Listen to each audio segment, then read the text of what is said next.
Ma'am, high risk pregnancy prevent করার জন্য একটা প্রেগনেন্সিতে মিনিমাম কয়টা আসলে এন্টিনেটাল কেয়ারের দরকার রয়েছে? আমরা নিয়মিত বলি 7 মাস পর্যন্ত মাসে মাসে দেখা করবে, তারপরে তো 36 উইকস পর্যন্ত 2 সপ্তাহ পর পরে আসবে, শেষের মাসটা 7 দিন পর পরে আসবে। এটা যদি রেগুলার মানতে পারে তাইলে কিন্তু তার জটিলতা অনেকটাই কমে যাবে। ধরেন প্রথম ট্রাইমাস্টার যখন আসে আমরা পেশেন্টকে 3 মাসের মধ্যে কিছু পরীক্ষা করাই, সেখানে তার এনিমিয়া আছে কিনা, তার ডায়াবেটিস আছে কিনা, তার থাইরয়েডের সমস্যা আছে কিনা, এগুলো আমরা দেখি একবার।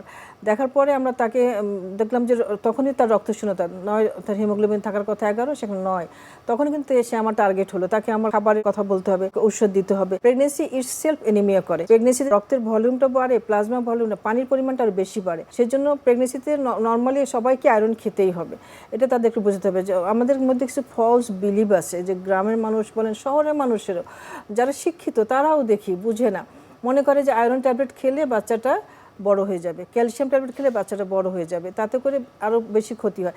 ইভেন এই যে ক্যালসিয়াম দিয়ে আমরা যদি প্রপার ডোজে খাই অথবা একটু বেশি ডোজে খাই, আমরা প্রি-এক্লাম্পসিয়া প্রিভেন্ট করতে পারি। ম্যাম, অনুষ্ঠানের একেবারে শেষ পর্যায়ে চলে এসেছে। আপনাকে অসংখ্য ধন্যবাদ এই হাই রিস্ক প্রেগনেন্সি নিয়ে এত বিস্তারিতভাবে আমাদেরকে বলার জন্য।